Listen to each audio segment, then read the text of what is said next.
He was perhaps he was my dearest friend and my best friend, not as man and woman, but as two human beings. I knew all of his secrets and he knew all of mine.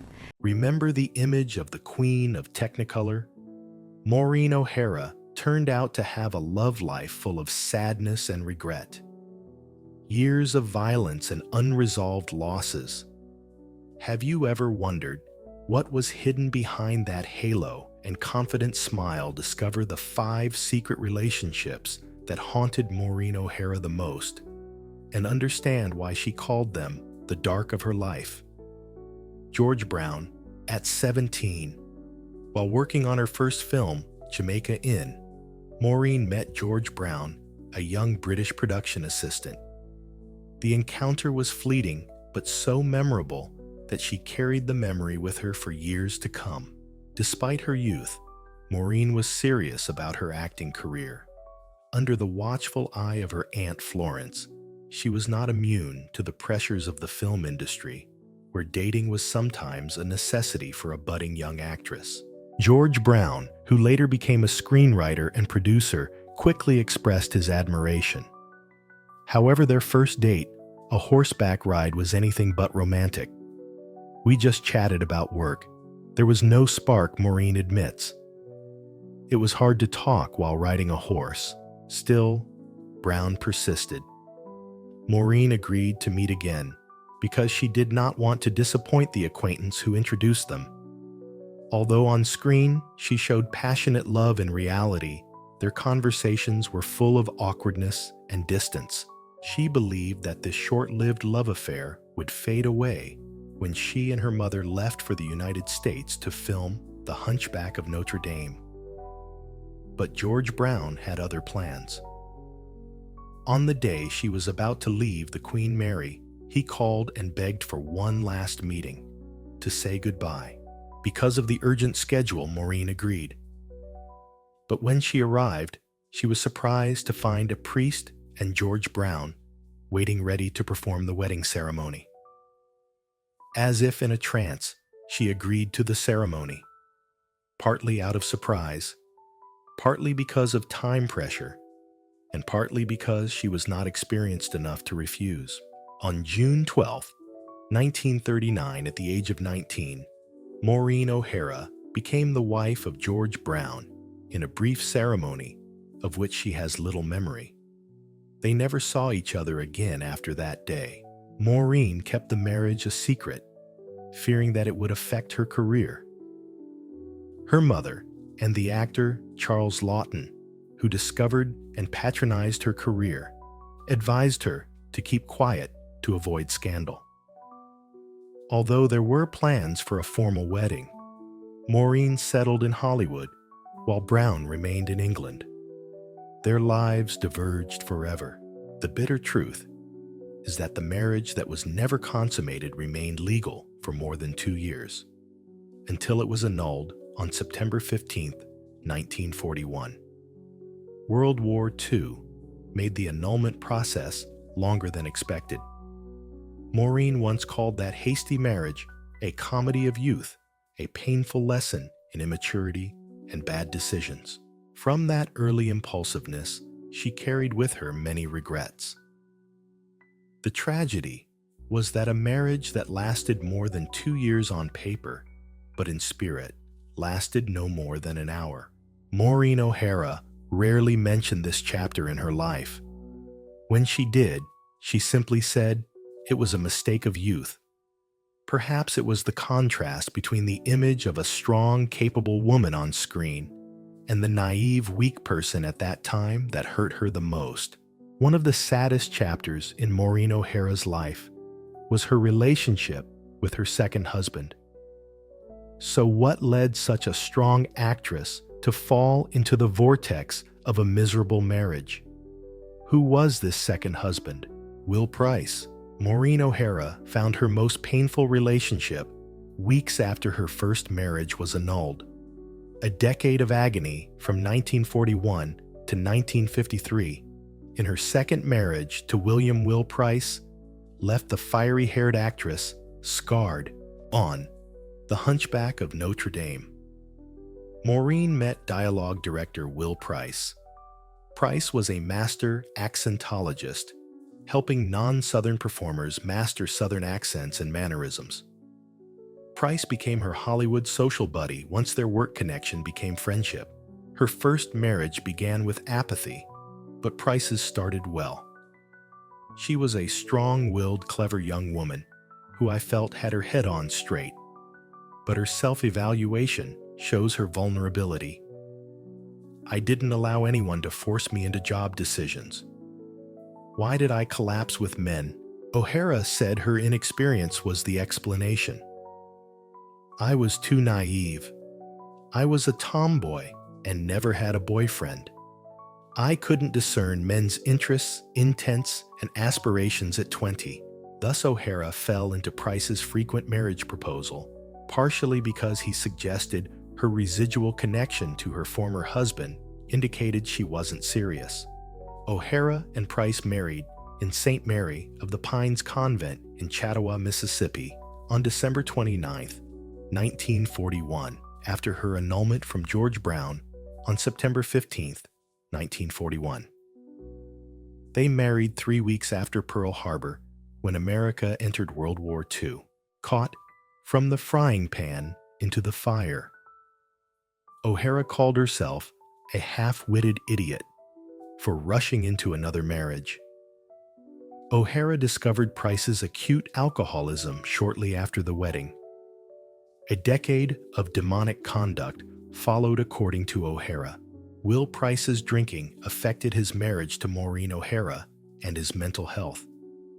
Most nights, he drank himself to sleep, and brothels had to phone home to pick him up. Price also ruined their finances by buying expensive residences and recruiting superfluous full-time personnel. Although she directed infrequent productions and fought in the Marines during World War II, O'Hara, a mother and family lady combining Hollywood glamour and real life, bore the financial burden. More distressing was Price's assault. Biographer Aubrey Malone says O'Hara was abused throughout her 1944 pregnancy with their daughter Bronwyn.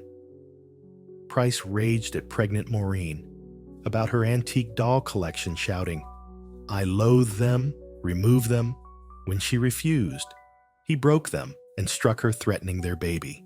After the abuse worsened, O'Hara hid his guns and slept with a baseball bat next to her bed out of fear. Price abused O'Hara psychologically and physically. He and a bogus rehabilitation center doctor tried to convince O'Hara she needed emergent kidney surgery by his pal. Why did O'Hara stay in this marriage for 12 years after such abuse?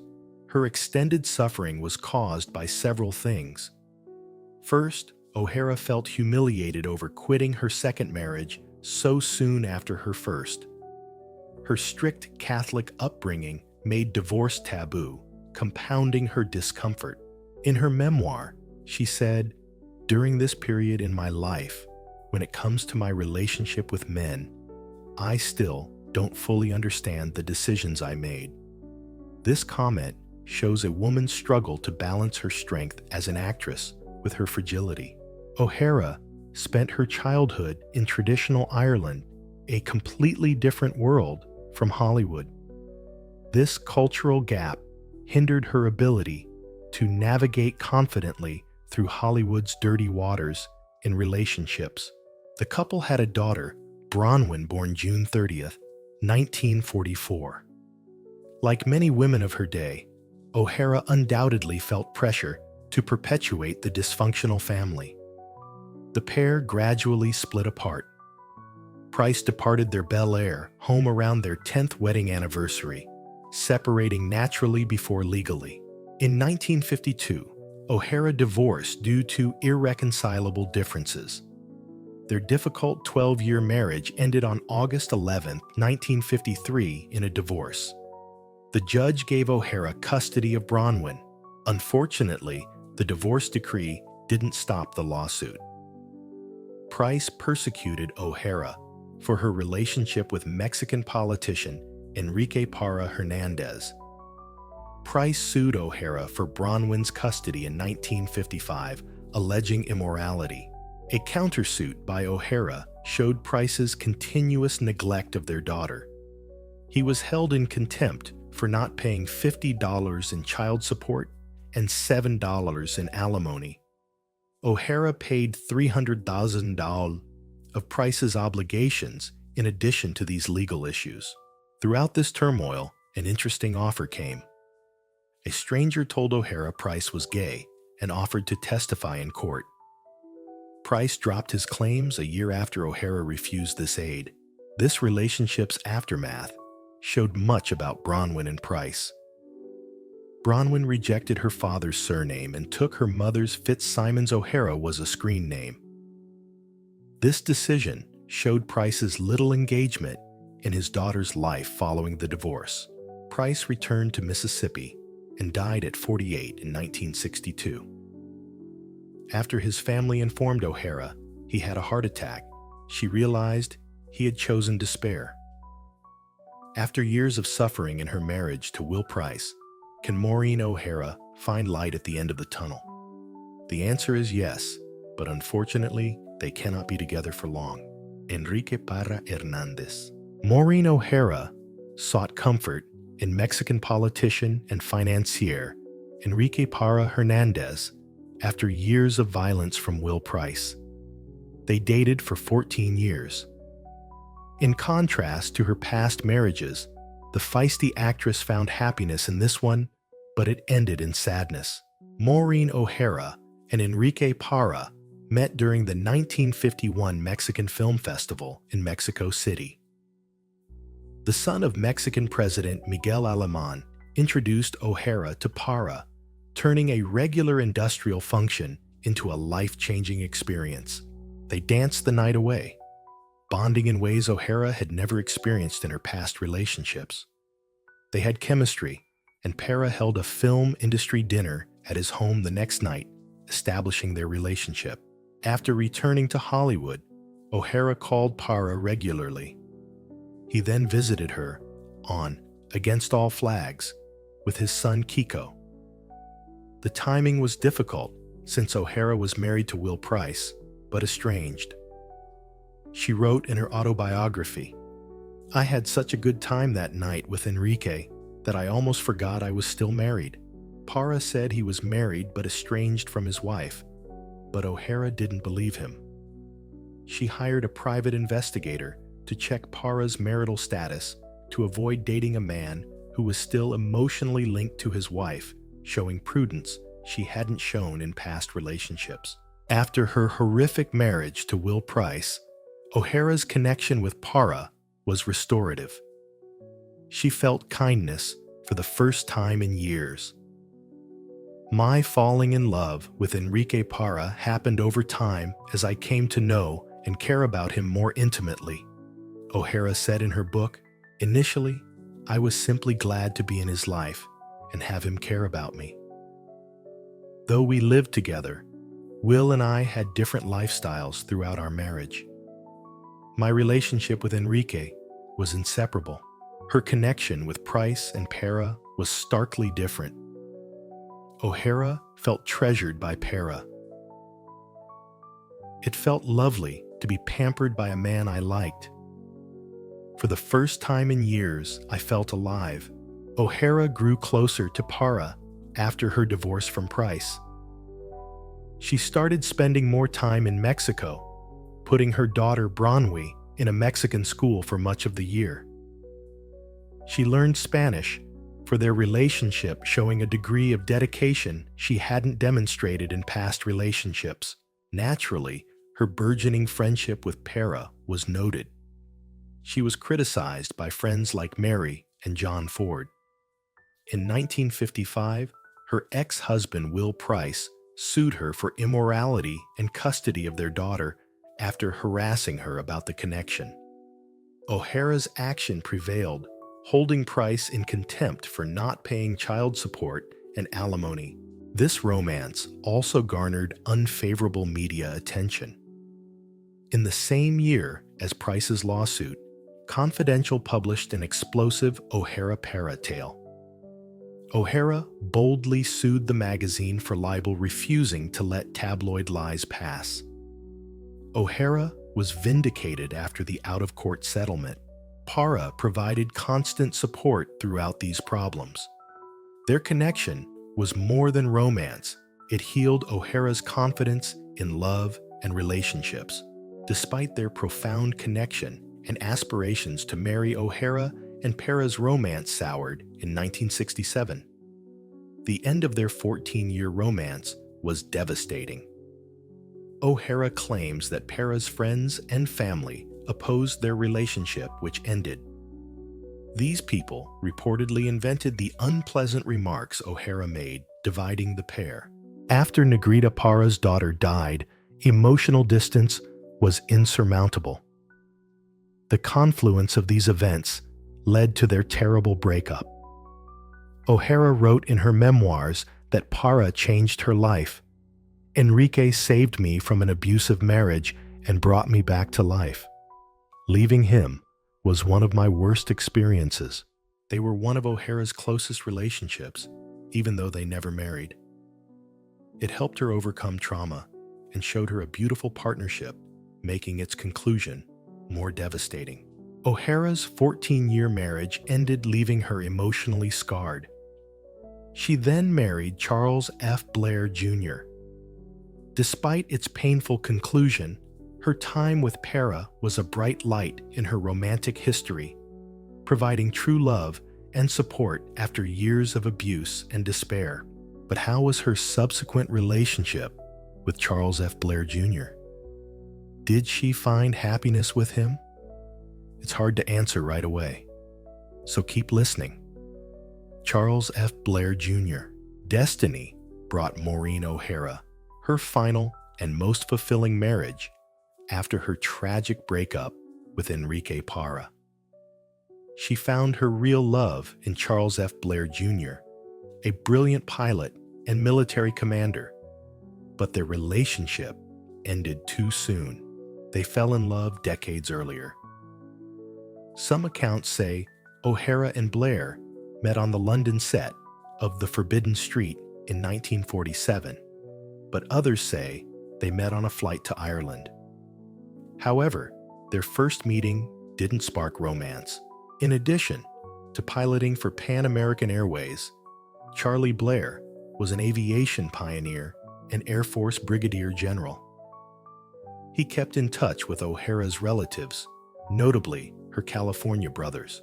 Years later, O'Hara's brother urged Maureen to meet Blair during his Los Angeles layover after he couldn't. Their timing was lucky. Both were recuperating from terrible breakups. O'Hara recalls their blossoming bond. We discussed our lives. His kids went to school with my daughter. Friendship deepened over time. A year after reuniting, Blair proposed to Mateo and announced his Pan Am retirement. This connection seemed appropriate to O'Hara. It's funny, but his proposal didn't surprise me. I felt warm, comfy, and joyful. O'Hara and Blair married in a tiny ceremony on St. Thomas Virgin Islands on March 11, 1968. It was their fourth marriage, but their most harmonious. From the day we were married, Charlie and I were inseparable, O'Hara said in her memoir. Standing next to him, I felt his physical, mental, and spiritual strength, which made me feel comfortable and satisfied. We were a great pair. Blair asked O'Hara to leave Hollywood after Big Jake. Her final picture with John Wayne was completed. He objected to my job. He desired my company. I appreciated his company. An actress who performed from infancy changed drastically with this decision. Blair, who launched Antilles Airboats in 1963, moved the couple to St. Croix in the U.S. Virgin Islands. Blair started the company with 1 plane and 5 people, and eventually had 27 propeller-driven flying boats for island hopping, calling it the streetcar line of the Virgin Islands. O'Hara accepted this new phase fully. For the first time in her adult life, Maureen embraced living in the background. Her memoir co-author, John Nicoletti, said Hollywood was uninvolved. She started from scratch in aviation, his queen of the sky. Their travels went beyond business. O'Hara and Blair flew from New York to Germany, India, Thailand, Hong Kong, Japan, Hawaii, and San Francisco on Blair's final Pan Am voyage in July 1969. She was thrilled. I got to live the adventures I'd only acted out on Fox and Universal lots. Their perfect existence ended unexpectedly on September 2, 1978. Blair was flying a Grumman Goose seaplane on Antilles Airboats Flight 941 from St. Croix to St. Thomas with 10 passengers. A piston cracked in the port engine after the brief flight, causing catastrophic failure. The jet lost altitude despite Blair's emergency preparations. When it hit the ocean, it cartwheeled and sank in minutes. 7 people survived with serious injuries, but Blair and 3 drowned. O'Hara was devastated when she heard the news in Ireland at their Glengariff house. Unexpectedly, she got 3 calls claiming Blair's death was an assassination. Blair's military history with small nukes, along with these statements, made her dubious of the crash's cause. O'Hara kept Blair's airline going despite her sadness. "I couldn't disappoint Charlie," she added. The airline had to continue to be a success. She became Antilles Airboats CEO and president, becoming the first U.S. woman to lead a scheduled airline. Charles F. Blair was buried at Arlington National Cemetery with military honors on September 11, 1978. After her death, at 95, O'Hara was buried near him, reunited with perhaps the most wonderful, exciting, gorgeous, handsome man and her genuine love. And the last name, the best and the worst.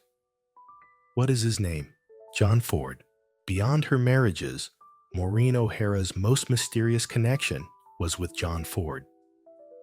They worked together for 20 years and made 5 critically praised films, but O'Hara subsequently described their emotional dynamic as inspiring and devastating. With 1941's Best Picture Oscar winner, How Green Was My Valley. They began their 20-year relationship.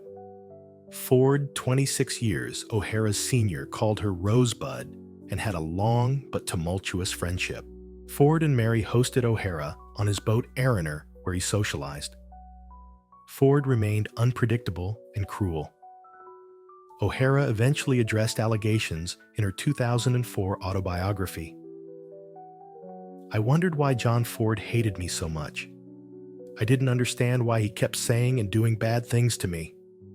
Now I know he didn't hate me. He loved me deeply and thought he loved me."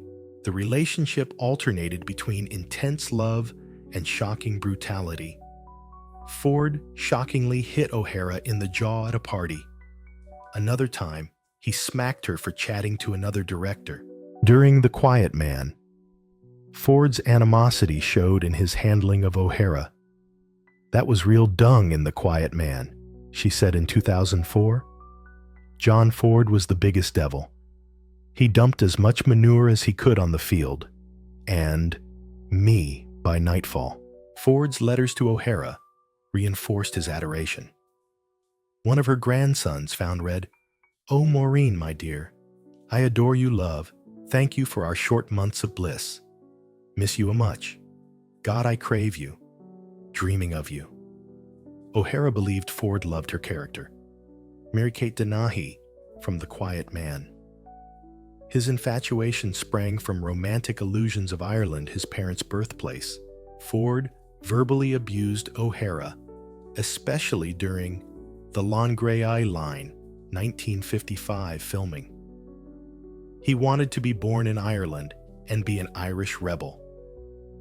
O'Hara realized his animosity originated from unmet dreams. Not being left has made him bitter.